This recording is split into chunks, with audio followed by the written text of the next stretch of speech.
Halo kawan-kawan semua pecinta sepak bola. Jumpa lagi dengan saya Bung Bunder, si pandit kampung. Hari ini izinkan saya untuk mereview match antara Milan melawan Manchester United yang dilangsungkan tadi malam.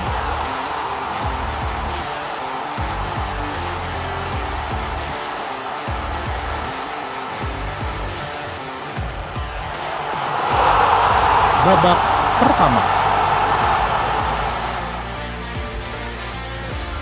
AC Milan yang bermain di kandang sendiri memainkan pola 4-2-3-1 dengan Castillejo sebagai target man di depannya. Sedangkan di bench bangku cadangan terdapat nama Zlatan Ibrahimovic di sana. Selain itu, terdapat nama Meite juga yang dipasang di sini sebagai gelandang bertahan.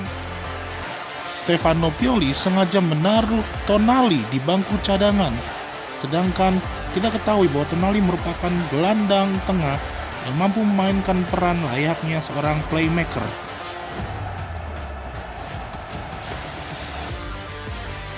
Sedangkan di kubu United memainkan formasi 4-2-3-1 dengan menaruh Marcus Rashford sebagai target man di depannya yang ditopang oleh Daniel James dan Greenwood di sisi kiri dan di sisi kanan. Dan di bench cadangan terdapat nama Paul Pogba yang baru sembuh dari cedera, juga ada Donny van de Beek dan Amad Diallo yang mencetak gol di leg pertama. Di match kali ini United bermain tanpa striker murni, yaitu Edinson Cavani dan Martial yang cedera. Seperti yang kita ketahui, AC Milan semalam gagal memaksimalkan kesempatan sebagai tuan rumah. Ya, AC Milan malah dikalahkan Manchester United yang tidak bisa tampil tanpa striker utama mereka. Padahal secara garis besar, permainan MU tidak terlalu mengesankan seperti ketika mereka mengalahkan Manchester City. Kedua tim sama-sama memainkan formasi 4-2-3-1. Dan dilihat dari susunan pemain yang ada, kedua tim bersiap melakukan permainan dengan pressing tinggi di daerah lawan masing-masing dan counter attack yang cepat. Yang membedakan, center back MU memainkan garis pertahanan yang sangat rendah, bahkan sejajar dengan Dean Henderson. Itulah yang membuat Milan di saat sedang melakukan pressing tinggi di wilayah MU, taktik berubah menjadi 4-4-2 dengan Calhanoglu naik sejajar Castillejo. Di saat sedang melakukan pressing tinggi pun, duet pivot Kessie dan Meite juga ikut naik melakukan marking man-to-man kepada McTominay dan Fred. Imbasnya ketika United sedang melakukan build-up serangan dari belakang, jarak Maguire sebagai ball-playing defender dengan pemain yang bebas terlalu jauh. Dalam hal ini yaitu Bruno dan trio penyerang.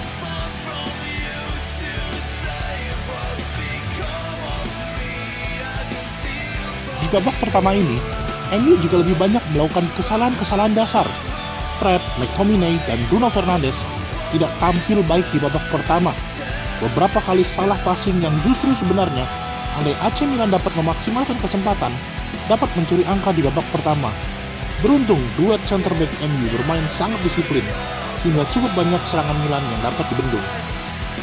Di sini terlihat jelas bahwa Maguire yang berperan sebagai ball playing defender lebih sering memainkan bola-bola jauh ke arah sayap kiri atau sayap kanan yang ditempati oleh Rashford dan Daniel James. Sedangkan Luke Shaw ataupun AWB sesekali membantu melakukan penetrasi dari sisi sayap kiri maupun kanan.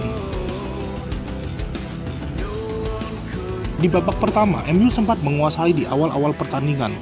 Umpan pendek cepat diperagakan anak asuhan Ole Gunnar Solskjaer dan sempat membuat beberapa kali pertahanan Milan yang dipimpin oleh Tomori dan Simon Kjaer kelabakan. Nama terakhir ini malah cukup solid di babak pertama. Bahkan Simon Kjaer cukup berefektif meredam Harry Maguire dan Rashford. MU yang menurunkan duet McTominay dan Fred tentu saja diharapkan dapat melakukan fast intercept, lalu melakukan fast break counter di saat pemain AC Milan melakukan transisi menyerang ke bertahan. Namun game plan MU di babak pertama tidak berjalan baik. Selain karena memang underperform kedua pemain di babak pertama, juga faktor kokohnya Kessie menjadi ball winning midfielder bagi Milan. Di pertandingan ini, Daniel James memang diberikan beban yang cukup besar untuk menyisir di sayap kanan Manchester United. Beberapa kali ia diwajibkan untuk melakukan tusukan di rel kanan ini dan melakukan crossing ke tengah kotak penalti.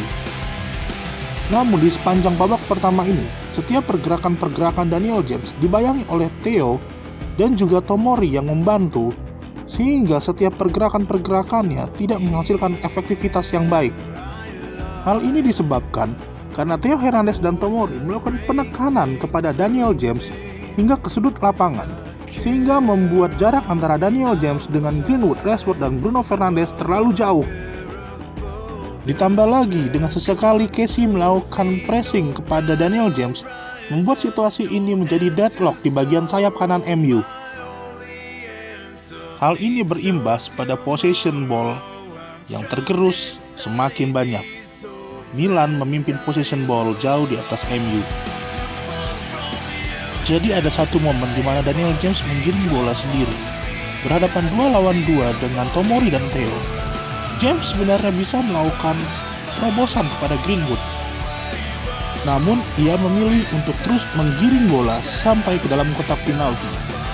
Dengan kondisi Theo dan Tomori yang terus membayangi James dan Greenwood yang berdiri bebas, peluang ini sudah tertutup karena Kejair dan Kalulu sudah menutup Greenwood juga. Hal ini semakin diperburuk dengan James yang kalah body ball dengan Tomori. Ia terjatuh, bola terebut, gagallah serangan MU. Oke, seandainya James melakukan terobosan kepada Greenwood, jarak antara Tomori dan Greenwood sangat jauh, berkisar sekitar 8-10 langkah. Tomori tidak mungkin mengambil jalan untuk memotong Greenwood, ia akan berlari menuju ke arah Donnarumma. Namun Greenwood pasti akan sudah menang langkah dari Tomori, Kalulu maupun Kejair. Singkat cerita, kemungkinan besar Greenwood hanya akan tinggal berhadapan dengan Donnarumma. Beberapa menit kemudian hal yang sama terjadi juga kepada AC Milan, di mana ada Castillejo dan Casey yang tinggal berhadapan dengan Maguire dan Lindelof. Namun berbeda dengan Daniel James, Castillejo memilih untuk memberikan true pass kepada Casey. Namun sayang, Lindelof sudah bersiap untuk menutup setiap pergerakan Casey. Dan dalam hitungan detik pun, Fred, Scott, dan Maguire sudah mengelilingi Castillejo. Kita coba berandai-andai jika Castillejo memilih untuk terus menggiring bola ke dalam kotak penalti. Kemungkinan besar Lindelof dan Maguire akan terpancing untuk menutup Castillejo, sehingga kondisi akan menjadi 2 lawan 1.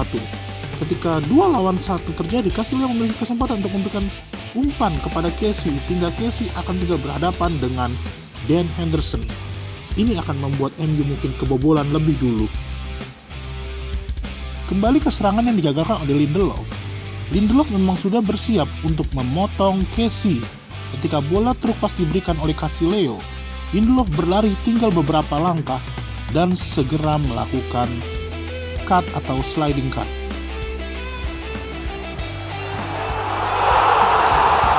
Babak kedua. Di babak kedua, Pogba main menggantikan Rashford yang mengalami minor injury, dan Pogba yang baru masuk 3 menit kemudian menghukum Milan karena kelengahan Kalulu mengantisipasi bola liar di kotak penalti mereka. Mengapa saya menyalahkan Kalulu?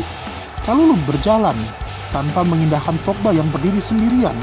Ketika Pogba sudah memegang bola, ia terlambat 4 langkah, dan itu sudah cukup untuk membuat Pogba mencetak gol ke gawang Donnarumma.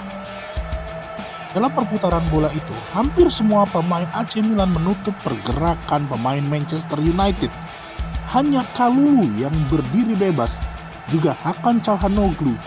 Namun Çalhanoğlu berada di posisi yang memungkinkan jika Pogba atau Fernandes melakukan umpan ke belakang kepada Scott McTominay, sehingga Hakan Çalhanoğlu bisa memotong bola. Namun Kalulu tertinggal 4 langkah dari Pogba yang membuat ia berdiri sendirian. Ketika ia sudah sampai ke tempat Pogba, Pogba sudah selesai menendang bola. Juga ditambah Fernandes yang melakukan body pivot kepada Kalulu yang menghambat ia 1 langkah untuk menyentuh Paul Pogba. Sebelum Kalulu menyadari bahwa Pogba berdiri sendiri akan menerima bola, ia hanya berjalan sambil melihat ke arah Pogba. Namun ketika Pogba sudah memegang bola, Kalulu segera berlari, namun sayang sudah terlambat karena jarak 4 langkah sudah cukup untuk membuat AC Milan terbungkam 1-0 untuk Manchester United. Jika teman-teman bisa melihat bahwa betapa jauhnya jarak antara Kalulu dengan Pogba maupun Casey Matthew dengan Pogba yang memungkinkan Pogba untuk melakukan shoot tanpa pengawalan, ditambah pivot dari Bruno Fernandes yang menutup Kalulu, membuat MU unggul atas Milan 1-0. Bisa dikatakan bahwa kekalahan Milan kali ini merupakan kesalahan dari lini belakang mereka sendiri.